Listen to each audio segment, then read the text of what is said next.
Welcome to Sisters in Company Talking About It live show. Hosted by me, Dr. Sharon Cradle and Sherelle Higgins. We will be discussing intriguing, intricate, inspirational, informative, and intelligent topics with our individual twists and talents. We will present real stories, real solutions, and engage in real talk. So we invite you to be our company every Sunday afternoon at 3 o'clock p.m. as we focus on transcendent thinking that will move you forward. You become the company you keep. What company do you keep? Oh yeah, we are biological sisters by way of the south side of Chicago. So get ready to keep company with us and our guests as we talk about it.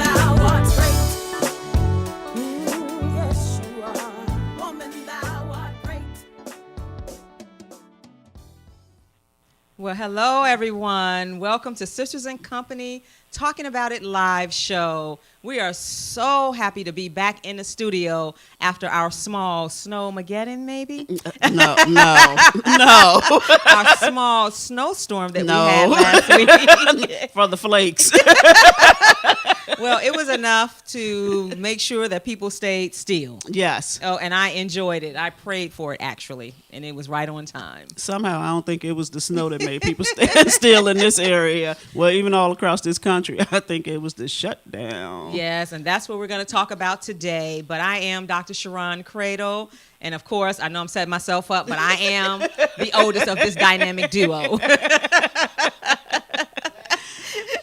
And I am Sherelle Higgins, and I am your favorite co-host of this dynamic duo. And yes, she is the oldest. She just had a birthday. Yay, me. So, yay, yes. Let's celebrate every birthday that we have. That's right. Because at some point, it's not going to matter, right? It's the truth, the So truth about it. Go ahead and enjoy it while you can. And I feel so blessed because I share the same birthday with my mom as well as Martin Luther King Jr.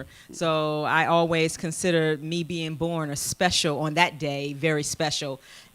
So my mom and I were born the same day, but reverse years. I'm not going to tell you all the years, but reverse years. And that's special to be. I don't know if it's special to her because I was born on her birthday, but it seems special to me. You want me to answer that as a mom, or Yeah, you want me you to can answer answer it that as as a mama mom. would? Either way. Hey, you all have no idea how we were cracking up before this show started today. My sister Sherelle, Lord have mercy, Jesus. But it's all good. And so we're going to start with the scripture for today, which is Romans 12:12. And this is so appropriate for this entire furlough or anything that we're going through in our lives. It says, rejoice in our confident hope. Be patient in trouble and keep on praying. And what came to mind for me is that trouble don't last always. I don't know if you all remember that song, that old gospel song, Trouble Don't Last Always. And it says, I know we got somebody in the background saying, I'm so glad trouble don't last always. And it says it may not come when you want him, but he's always right on time. Yes. In times of trouble, found him to be a friend of mine. In time storm clouds rise, he'll be there. All your burdens, I know the Lord will help you to bear. I'm so glad trouble don't last always. Yes. And so we just came here to encourage somebody today. Yes. In terms of whoever's on furlough or going through anything, because the furlough is one thing that's happening, but there are lots of things happening in people's lives. Oh, absolutely. Someone told me today that somebody just got diagnosed with lung cancer. I mean, just all kinds of things are happening. And so we know that the furlough for those who are impacted is taking precedence in the news and everything, but there are other people who are going through things that are not even connected to the furlough. So we're just coming to encourage you today to let you know that trouble don't last always. And you have got to remember that, because this too shall pass. This too shall pass. Whew.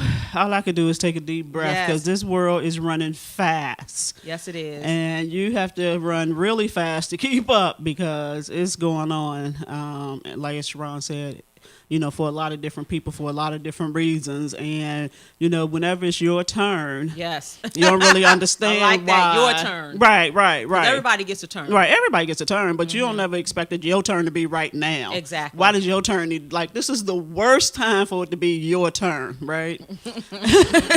That's just how it is. Yes. It's the worst time for it to be your turn. And so, I have chosen to, think about it in such a way that I'm like, okay, it's my turn, right?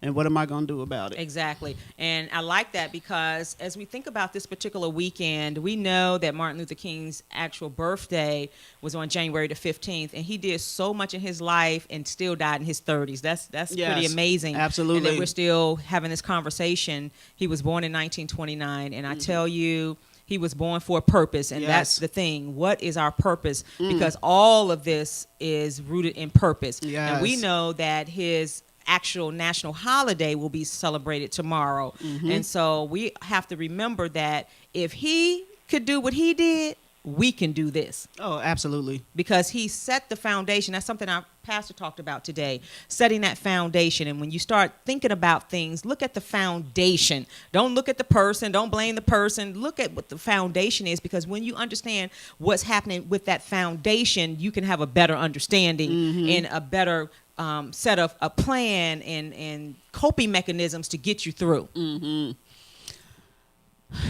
I just have to keep taking a deep breath, right? Well, while she's taking a deep breath, and the reason she's taking a deep breath because this topic hits home for her. Because we're going to really have Sherelle. I'm going to ask her some questions, some things we've already talked about. We're going to talk about this furlough. We're going to talk about all of the organizations and businesses that we are aware of who are doing things to help support people during this furlough. And this is about encouragement. And then I want to talk about opportunities, because I see most things as an opportunity. Right. And so what are we doing, those of us that are impacted by the furlough in this time? Because it's been 5 weeks, maybe 5-6 weeks almost. 30 days. 30 days. 30 days. 30 and days so today. What are we doing? Just sitting back? I had a conversation with my baby sister. I was like, what are you doing? Take the opportunity to make something happen out of this time, because you will probably never get this time back. Not this amount of time where you can just go ahead and fulfill your dreams. And so that's just how I kind of feel about it. Okay, so and that's easier said, right, than done on a lot of different reasons, particularly, as a federal employee. So let's talk about that. You got to get approval for outside employment, right? Okay. And so, you just Is don't. that every agency? Yes, it's every Okay. agency. It's just a rule. Okay. It just is what it is. And so now, during this time, they're probably approving most of them, but it depends on what it is that you're trying to do versus what you do on your job. Okay. And if there's any type of conflict, then you can't do it. Okay, I understand. So if I wanted to do hair and I was a budget analyst, then you probably fine. Okay, all right. Yeah, so, then you probably fine. So, in other words, you need to find something that's not connected to what you do. Right. that poses no conflicts of interest. Exactly. And Yes. so, and so here's the thing. So let's You talk know, about it. Let's talk about it. So here's the thing. Look, this is the first, right? First. Pay attention. This is the first time federal employees went through a shutdown and actually missed a paycheck. Wow. This has never happened before. And the notion that we are about to miss a second one has never happened before. And so there are a lot of what if questions out there. And, and when you don't have anything to rely on, somebody is making something up as they go along. Right? Because that's all you have to do is try to figure out how to make it, and for a lot of people, they don't know what it's like to have a job that you can't go to, or else you're in violation of a rule. You can't go there and you can't do what they supposed to be paying you to do, and you're supposed to sit home and not get paid. Right. Or you're essential. You have those people who have to go to work, right, and not get paid. Not get paid. So imagine, audience, if you were one of those people who had to go to work and not get paid, even one of those people who had a job and just didn't get paid. Just imagine that. That is a first for a lot of people to have to go through. And so a lot of people weren't prepared. And this is not a season of judgment. No, it is right? not. This is a season of helping. We got to do what we can to help people just because Yes. of mankind, Right. And I've seen a lot of people step up and do a lot of things to help federal employees. These big businesses, they don't care if you Democrat or Republican right now, right? They stepping up to help the federal employees because they are in a position that is not necessarily self-inflicted. Right. It's not self-inflicted. It is not. And, a lot of people, had they, not shut the government down, had continued on, they wouldn't be, they would be struggling, but it would be their regular struggle, right? People experiencing a new type of struggle out in these streets, and when you live in the DMV area, this is big business area. This is where things happen in this country. And so you got people stepping up left and right, but are they doing that in middle America for the people? It's more federal employees outside the DMV area that's getting the same treatment, but they don't have big businesses stepping up helping them. You got to think about these small towns where the only job there is a federal government job, right? And it's the best show in town, and everybody works there. And so this is what I want to make sure our audience walk away with. A dear friend of ours, she and her husband are furloughed, right? They have multiple children, have a home, and they are furloughed. But I want us to walk away with some information that's going to help people, because there's a lot of information out here. And one of the things that Sherelle and I talked about, I heard on the news that the TSP withdrawals were up by like 36% since this time last year. And I remember you saying that if they're furloughed, they can't. But then in this information that was sent out, it says for the thrift savings plan, they can take a loan against their retirement savings so long as they are in that status for fewer than 30 days. And so but see, it's a lot of misinformation. But you have to attest that you're going to be in that status for fewer than 30 days. Okay. And with this one, you didn't know. Okay. With this one, you didn't know. Okay. And so here we are at the 30th day, and had you signed that, tomorrow, then you could. No, tomorrow, you have falsified a document. Oh, okay. So you had to know because you didn't know. You got to know it. You got to know that this Wow. ain't gonna last. Oh, well, you don't know. Exactly. You don't Yeah. know. Right. Okay. And so, in that respect, these thrift saving plans that people have, they can't take loans out. Now, some people may have. Well, let's say they have a husband that's working and the wife is furloughed. Right. Then the you can take husband it out. can take it out. He can take it out But because he's the- still working. Okay, but the furloughed person can. Right. Okay. Right. Wow. And so, it's my heart breaks for, everybody else. And, I was talking to Sharon about this, and I was telling her, imagine being a leader, in an organization throughout this process. You have a team of people relying on you to keep them uplifted, give them hope, and you're being impacted the same way they're being impacted. Isn't that something? It's easy to leave when things are good, when the things are normal crazy. But when they get, as the kids are saying now, you got to say it twice. When it's getting crazy, it's crazy. Yeah. And so, as a leader, what do? How do you handle it? You got to be prepared. And as I told my team, as a leader, I got to show up every day. I got to show up every day. But one thing I can say is, I try to lead my team no matter what. And, I had a conversation with them about, this is to teach us a couple of lessons. Yes, it is. Right? This is to teach us that, number one, you have to have a slush fund. Let's say that again. You have to have a slush fund. You have to, I don't care if you put $5 away, you got to know how to get access to money. It adds up. Because it does add up. You got to know how to get access to money, right? You got to have money that you can access in the event something goes down. That's the first thing. The second thing is, we have to shift how we're thinking about materialistic things, right? We have more stuff than Yes, we do. know what to do with. Exactly. I couldn't even find my T-shirt today. That's how much stuff, you know. I mean, just in all honesty. Exactly. You know? Yeah. just a whole bunch of stuff, right? And Yes. you know, my daughter's in college, and I'm turning her room into my dressing room. I'm just like finally getting around to doing that. And I had this great idea of what it was gonna be like, and what I was gonna buy to decorate it and everything. And then me and Jim got to talking, and he was like, "Well, you could use that bench in our room." I was like, "Oh yeah." And then he was like, "Well, you could use that's downstairs. You can bring that up here." When it was all said and done, the only thing I needed was paint, right? Because I have everything else In the house. And so why go out and buy the same stuff?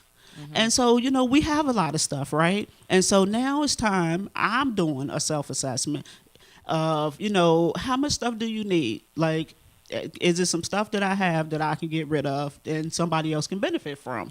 So we should be learning that lesson. We should also be learning the lesson of, it might not be your turn this time, My God. but it might be your turn next time. Exactly. And, I keep trying to tell people, don't wait for somebody to ask you for help. If you know they need help, you're supposed to extend reach the out and help. people. You don't supposed to wait. Like, what are you waiting for? And when you helping somebody, back up. Yes. Just back up. Give it to them and back up. Because you don't know their story. You think you know, but you don't know their story. So let them do what they got to do. It ain't your place to judge. And that's why I was saying, too, going back to, taking this as an opportunity and lessons learned. I think that's the way you like to share it, is being lessons learned. This is an opportunity for us to do some self-reflection and self-assessment, because so many of us have all of our eggs in one basket.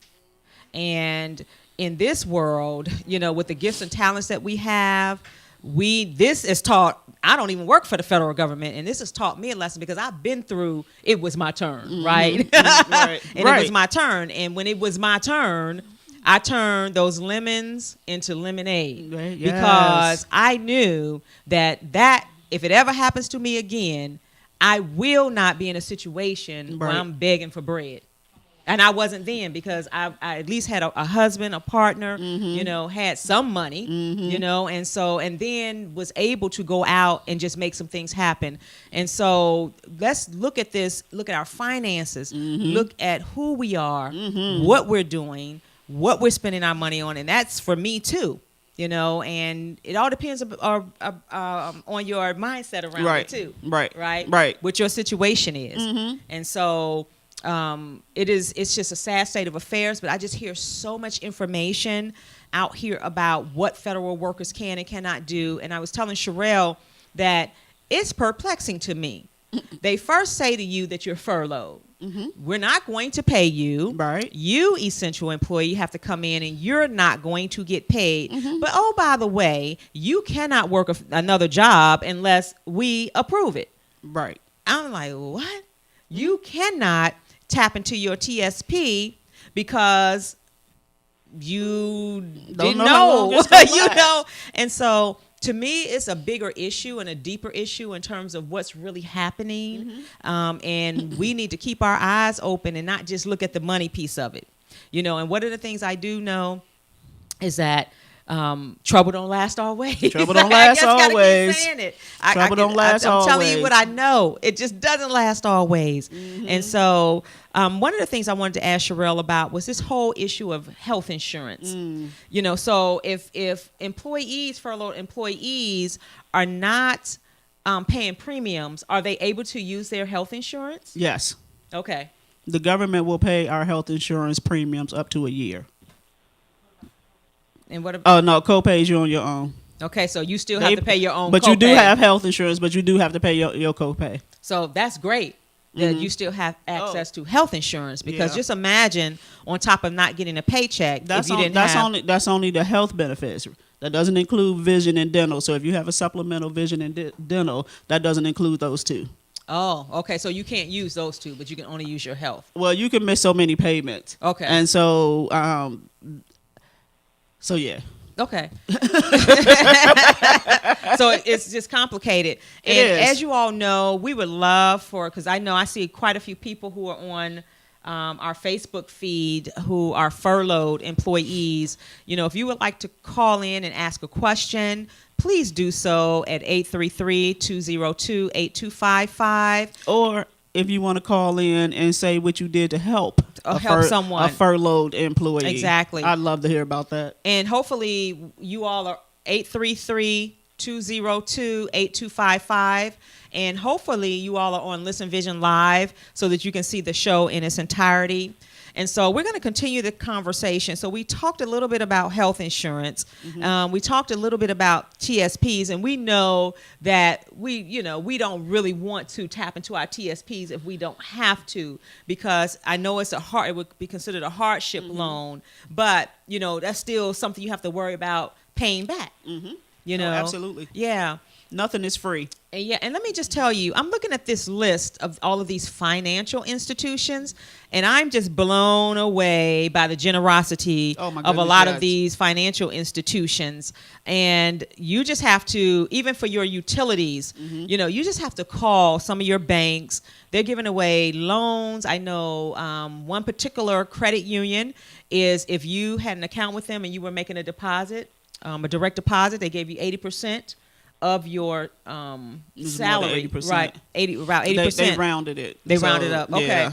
And so there's a lot of help out there, right? And so those of you that's being helped, it's like Sherelle said, how are you helping others? Because one of the things that we talked about in preparations for this show is I made a comment about, Sherelle was saying big businesses are wanting to help. And I said, well, I've heard some stories about landlords who are not necessarily being so generous with their tenants. And so my mindset was, well, why wouldn't they be? And then what did you say, Sherelle? You assuming that everybody's paying their rent on time every month. Right. And that's a huge assumption. And that's not reality. And again, it's a no judgment zone, but I'm just saying it's just not reality. A lot of people haven't been paying their bills on time for whatever reason. It doesn't matter. It's not for me to say whether it's a good, bad, or different reason. For whatever reasons, people don't pay their bills on time. And so when you do have a real crisis and you need some real support, you can't get it because you haven't established that track record. When you look at your credit report, a lot of banks are offering you free access to your credit report without you, taking a hit on your credit score. Check your credit. And if it doesn't say 100% on time, start rethinking about what you need to do differently. Because, you should be able to pay on time. That's not unusual, right? So, there's things we could do to start. Maybe you can't do it all at once. Take one bill at a time and just commit to always paying it on time. You could take baby steps, but people got a story. And so by the time the furlough hit, the landlord oh, this is just another reason why you can't pay your rent, right? And so now they fed up. You just happen to hit them at the fed up point. And so now they want you out. And, now you got to figure out where you're going to go, how you're going to take care of yourself, your kids. A lot of people got kids, even if you don't, if it's just you and your dog or your pet, whatever, you got to take care of your stuff and how you're going to do it. And so, it's a lot of lessons to be learned in this country right now. What are we doing to ensure that we're going to be all right? For me, I have prioritized my stuff, right? In terms of what's important to me. What is it that I need to have? And that's what I'm paying for. I'm laughing because you all don't even want to know what she was talking about. Oh, my goodness. I ain't scared to tell the people. Okay, because, go ahead. Because, it's all good, right? This is my reality right now. It's my turn, right? And when you decide, in the atmosphere that it's my turn, then you can't be mad about how I respond when it's my turn, right? So it's my turn. I need some gas money for my car, right? I need to be able to gas up the vehicles because we got a lot of places we need to be.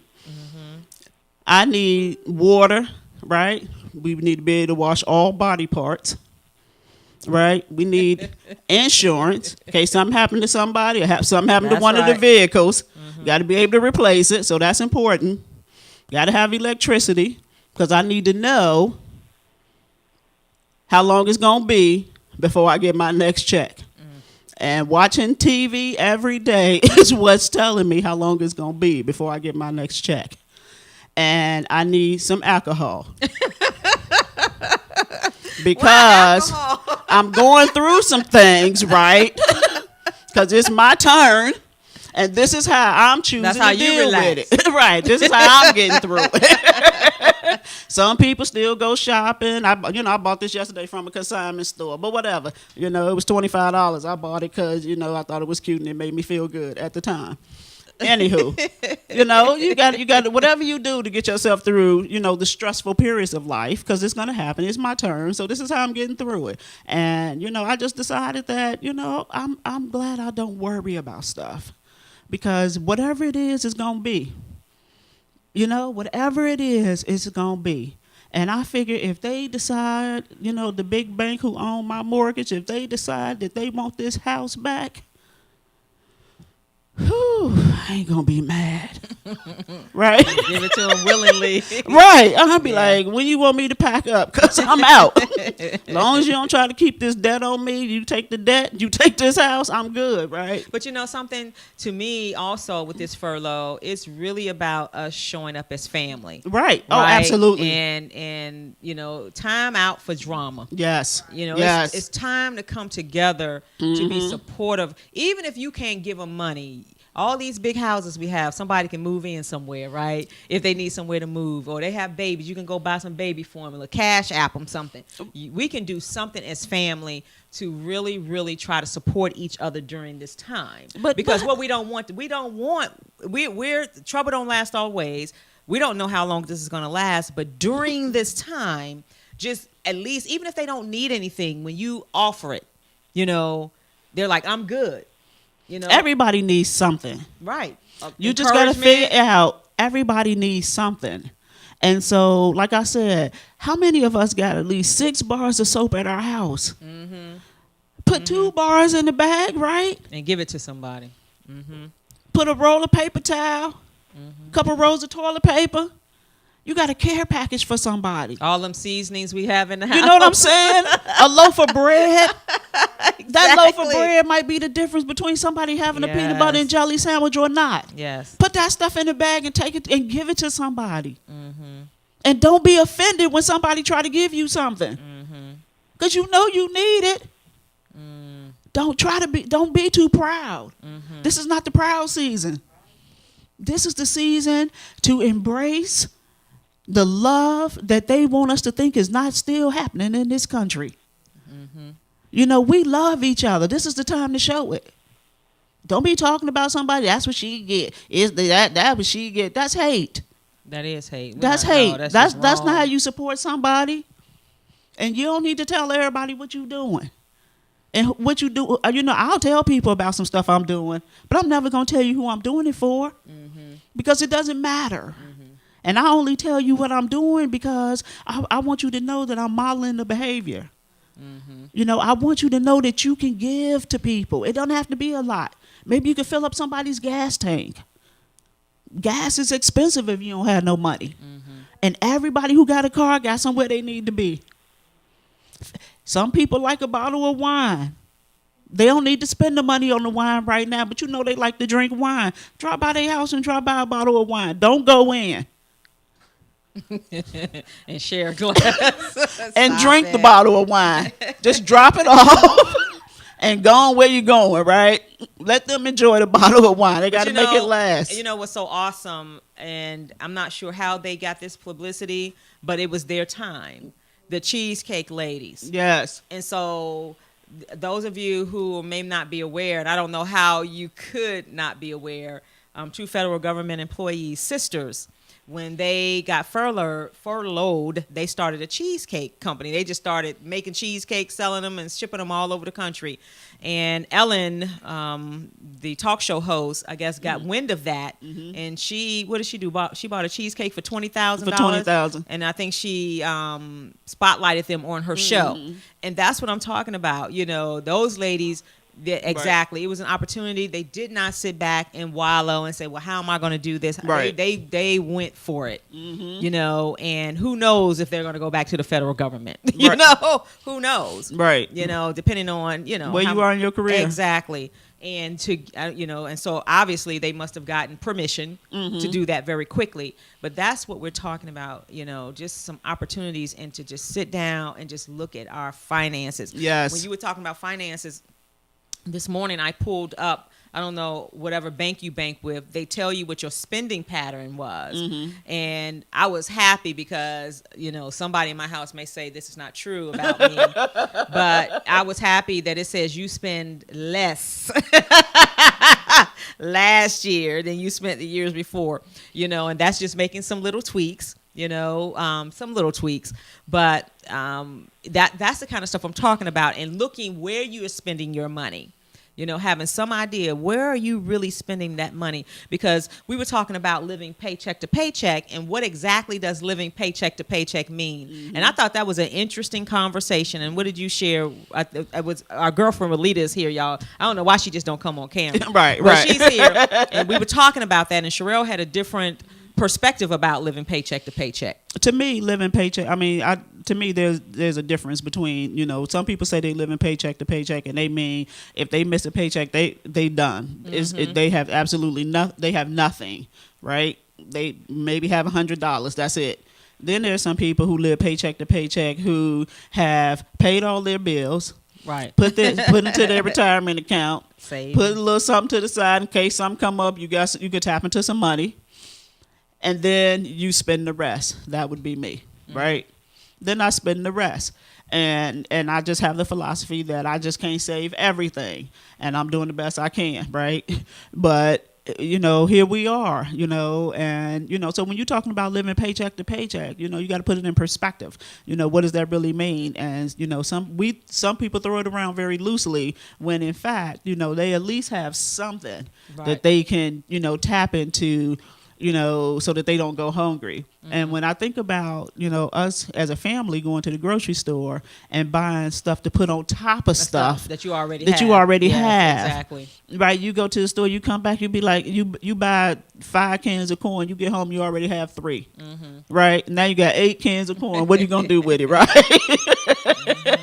And so, you know, there are some people out here, y'all, who don't even have the 3 cans of corn.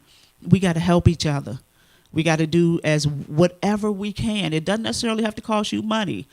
You know, if it just doesn't. You can pack up a bag of groceries from the house and that's take it what to I'm somebody. saying. If you got an extra thing of shampoo, you know, that's money somebody don't have to spend on shampoo. Yeah. You know, they just focus their, you know, income on things that's most important. So whatever you have, you know. In the furlough, we know this is just not impacting negatively the people that are furloughed. Right. It also has a ripple effect in terms of your small businesses, you know, just everybody that people do business with, these furloughed individuals.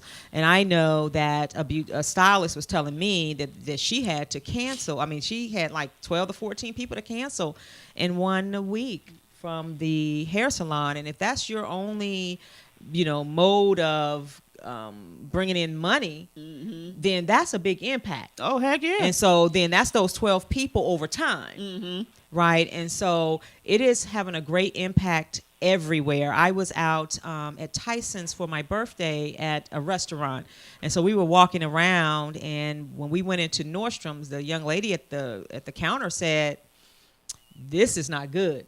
She said, "I'm down to 7 hours a week working at Nordstrom's." You know, and so you just have to put it all in perspective. You really do. Yeah, and just be there to, you know, to just understand, and like Sherelle said, not to judge. And so I'm looking on our Facebook feed, on mine anyway, And one of our followers says there's some resources and support for furloughed federal employees. And I think there's like the community foundations, the oversight pay leave, furlough guidance sample. And so he's just putting a lot on our feed. So if you're on our feed, you can see it. And so just do some research. And make sure you read the fine print. Read the fine print.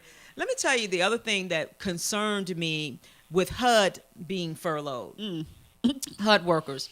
You know, HUD does a lot. Yes. To make sure that people are living in affordable housing. And my mom, our mother, who used to work for in these affordable housing communities as a manager, I was talking with her yesterday because I just wanted to just understand. And she lives in a senior building that's subsidized by HUD. And it's a private-owned business that's subsidized by HUD. And she was just explaining to me about the conversations that have been occurring in that building and that most seniors don't understand. You know, so most of the seniors are feeling some kind of way like, okay, we got to find somewhere to live. You know, what's going to happen to us? Whereas my mom understands that they have residual money that they collect that they send to HUD.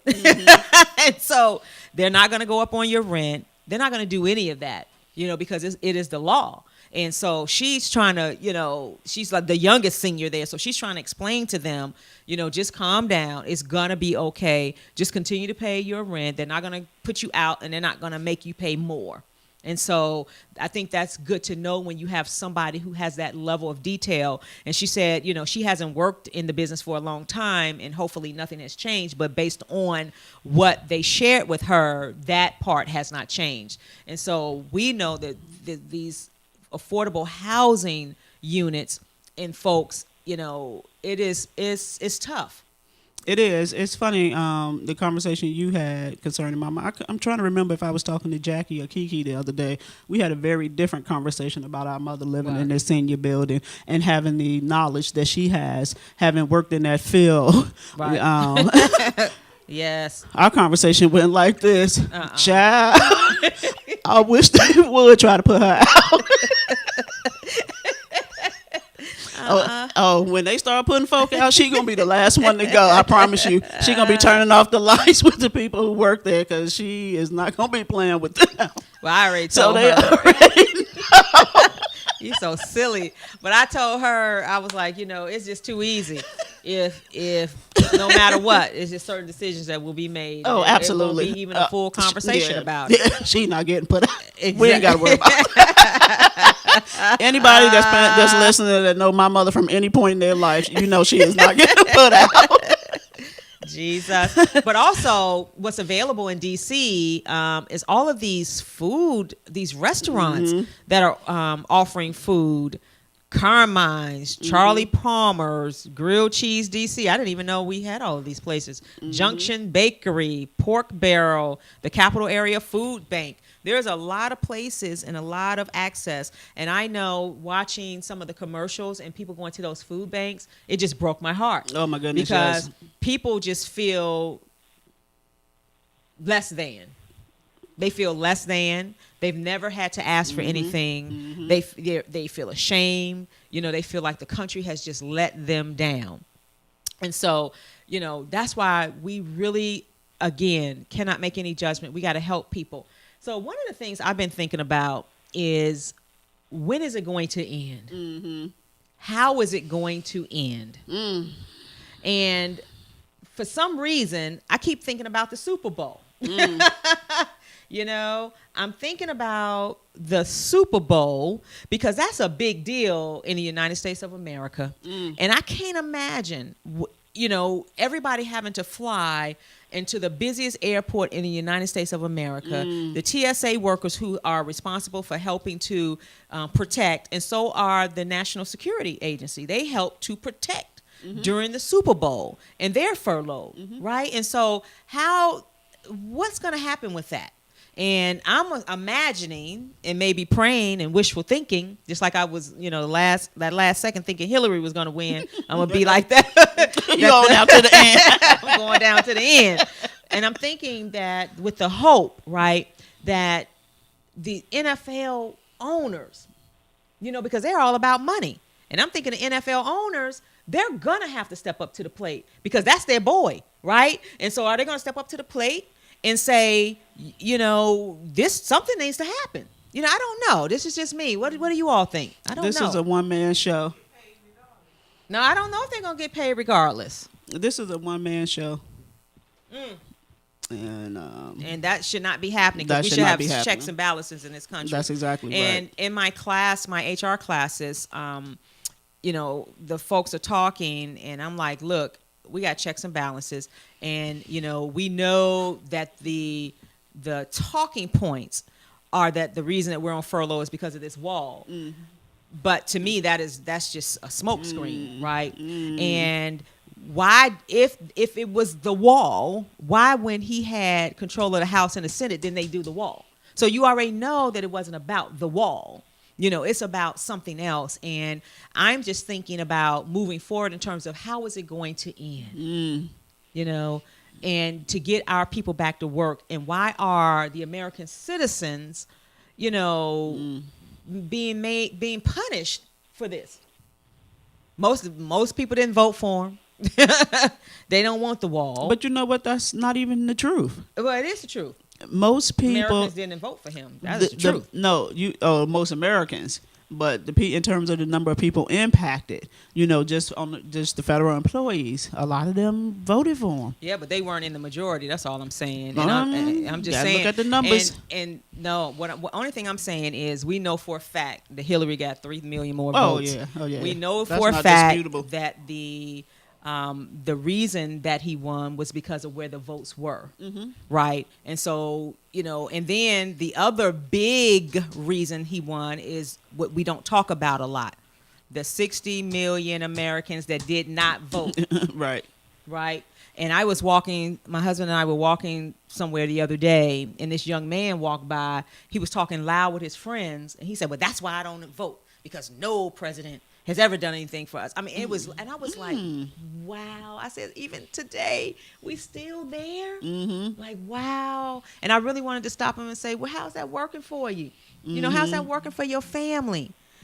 So we do know that votes matter, because when President Obama was running, we were all lined up around the buildings, out in the streets, around the block, 10 blocks long, rain, standing in line for 4 and 5 hours. So we do know that our votes count. Wait, but that same young man, either he wasn't old enough to vote, right, when Obama ran, or if he was, he didn't vote back then. So Probably. His perspective hasn't changed because he's not interacting with people who have a different perspective that he respect, right? He got to respect what the people are saying to him. And if nobody is saying it to him, he think it's okay to think like that. When in fact, it's never okay to think like that. But we have to, as parents, it should start at the house. Right? Even though, these kids, they living in a whole different world, including mine. Right? My son, I said, are y'all talking about this at school? He said, a little bit. I said, well, do you know that this is impacting me? He said, yep. I said, I didn't get my check right. He said, I know. Can I go to Walmart and get some hair products? Yeah. I said, you want some hair products or some food? You know what he said? Hair products. You know why? Because he ain't never missed a meal. Exactly. So he already know the food is going to happen, right? He don't even understand what this really means. Like, it's impacted me and his father, but him, on the other hand, he good. It's status quo for him. I have someone that put out on Facebook that there's a support group for furloughed workers. And if you're on Facebook, you want to search for some groups. Then we have a question. It says, can feds apply for food stamps? So that's going to depend on, I don't really know. That's going to depend on where you are and what you have, all that kind of stuff. It's a lot of if it woulda, coulda, shouldas. When you start applying for stuff, same thing with unemployment. In most places, if you are unemployed, if you're messing with this furlough, and you're working, you're not eligible in most places. There may be some places where you are. So you should check yourself. Don't listen to your friends. Check it out for yourself. Because people give you wrong information. People tell you what they think they know, and they be committed to it. Check it for yourself. Right. And so in You some don't want to instances, get in trouble. right. I called Jalen's school to see if I can get him free lunch, right? Since I'm not getting paid. That's right. I did. Exactly. They said, "Oh, we hadn't thought about that." I said, "What do you mean? This been going on for 15 days." Oh, we hadn't. They hadn't even given it any thought. I was like, "Wow." They said, "But you could go on the website and you can fill out a free lunch form, and we'll let you know within 12 hours." So I go out there, I pull down the form, and they wanted to know how many people lived in the house, what was the income for the house, the one person that's working in the house, what's their income. I stopped right there because I said they not about to give me free lunch. Me, because I'm not even eating it, right? They not about to give this boy free lunch when I put down one income, because they're going to assume that we haven't been living off of two incomes, right? And that we could afford to continue to pay for his lunch. So I just stopped. You know, that's really interesting because, I know for sure in Prince George's County, Maryland, public schools, that they, I think a couple weeks ago, started giving kids free lunch. And I think the ticket price, of course, climbs very quickly. And so I think what they did was they came back and asked people to start donating, just to donate so to make sure that all the kids would be able to eat. Right. And one of the questions or recommendations that's out there on Facebook is that, can you talk about your challenge that you put out to people about, the Cash App? And I think you talked a little bit about it earlier, but and maybe other people can do it, and that'll be a good way for people to help support people without people knowing. So I just asked people, I was at home, I was walking through the kitchen, and that's probably why it hit me, because I was in the kitchen. I don't usually be in there. So I was walking through the kitchen, and it just on my heart, it just said, you need to give to somebody who is less fortunate than you right now. You don't need to ask them if they need help. You need to just help them. Just give them what you can. And so I sent two people some money through Cash App. They didn't know it was coming. I had no conversation with them about it. I didn't ask them if they needed anything. I just cashed out their money. And then it was placed on my heart to put it on Facebook, to ask other people to do the same thing, because people are hurting out here. And as humans, particularly African-American humans, we got a lot of pride, so we don't want to say nothing. So, after I did that, I even put on my status that, because I didn't, want to take away from what I was asking people to do for people thinking I was talking about me. So I even put on there, don't donate to me, I'm good. And so somebody donated to me anyway. And I thanked them, and I said, I hope you don't mind if I pay it forward. And they said, it's yours to do whatever you want to do with it. And so I did just that. I waited a few days, and Walida put me in touch with somebody. And I told Walida, I don't want to know her. I'm just going to give her what somebody gave me, and I'm going to be done with it. I don't need to know her story. I don't know if she needed it. I mean, apparently she needed, you know what I'm saying? And I'm just going to give it and be done with it. And so that's too easy to do. And so I say let's encourage people to do that as a challenge. All of our listeners, start that challenge. Just ask everybody to donate to somebody's Cash App. That's it. And you can just put a check mark. After that, you don't have to say the name. You don't have to say how much you donated. But just send some money, because just about everybody I know has Cash App or PayPal or whatever. Whatever works for you. Right. And again, trust me, nothing is too small. If you got $20. Yeah, that's our challenge. If you got $20, help somebody. Just make this a regular way of how you do your business, right? How you live your life. Just, giving back, just helping people. Let's not even just make it a one-time challenge for the furlough. Let's just challenge ourselves to help other people. Let's not be judgmental that we know are struggling for whatever reasons. Somebody said to me that because I shared with them what I was doing in terms of helping somebody, it compelled them to want to help. And they remember when they were a young soldier with a family struggling. So, if you're not struggling now, you know what it's like to struggle, right? And you know what you would have done had somebody just, reached out and just gave it it to you and didn't want to have no conversation around it, didn't want to tell you how to spend it, didn't want to judge you on what you spent it on. You know, somebody donated to somebody, and that was the difference between somebody getting their blood pressure medicine. Isn't that something? Right? You know, they said, now I can get my medicine.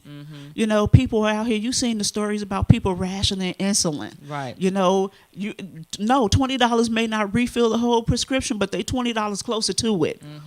So don't feel like if I can't do the whole prescription, I can't give you nothing on it. You know, give them something on it.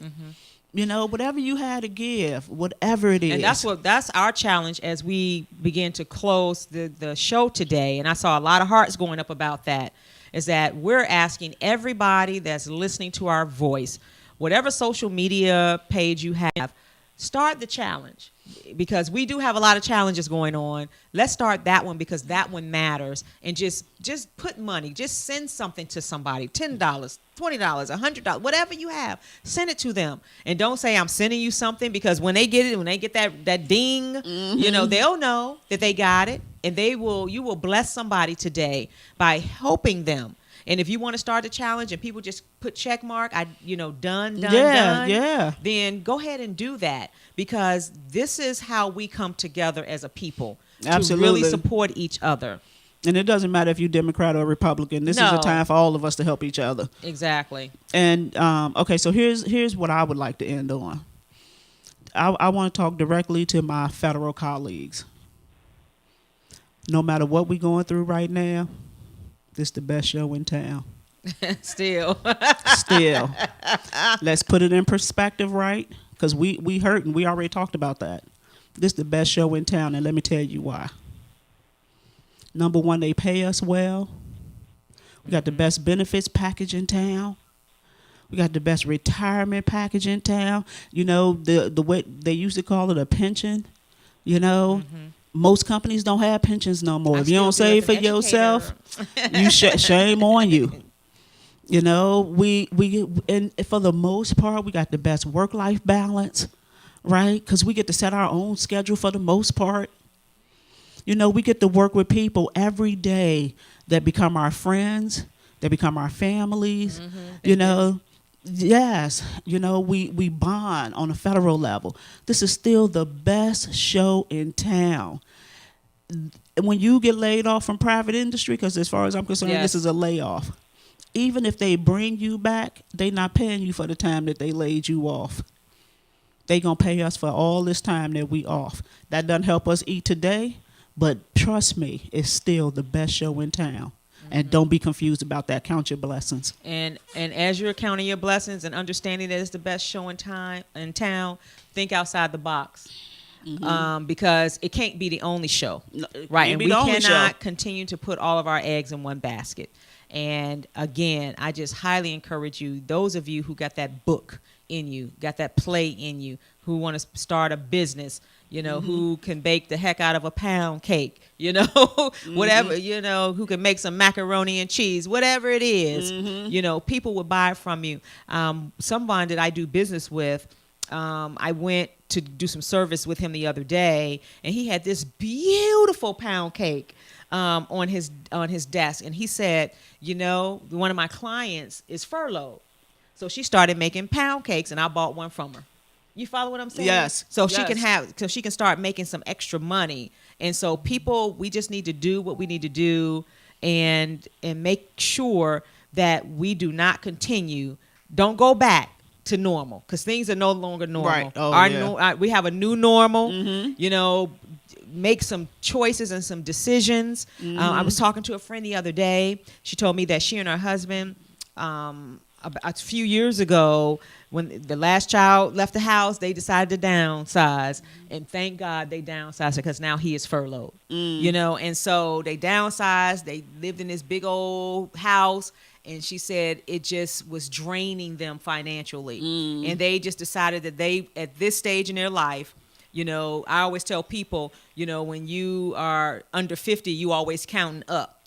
When you get to 50, you start counting down, because there's no guarantee. And there's no guarantee you're going to make it to 50, but there surely is no guarantee that you're going to make it another 50 years. Right. So what are you going to do in that time that's connected to your purpose and to benefit you and your family. And these are the types of decisions that people are making, and there's no judgment, and nobody should have anything to say around you trying to self-improve. Right. And trying to do what's best for you and your family, because we can live a very long time into seniorhood. And what do you want that to look like? You know, my husband and I talk about it all the time. What do we want that to look like? You know, and so some things we just have to make a sacrifice on, and because these jobs are not promised. They're not. They're just not. And so we hope that this show has really, really been beneficial. Those of you who are on Facebook, you'll see some of the links that were put in to help you all go out there. Please start the challenge. We're going to be checking that everybody has started a challenge to Cash App somebody or PayPal somebody without even asking them if they need it. If they furlough, just do it. Yes. And anything you want to say before we chime out? I just want to say help somebody else. Man, if each of us just helped one other person, this would be a much different world.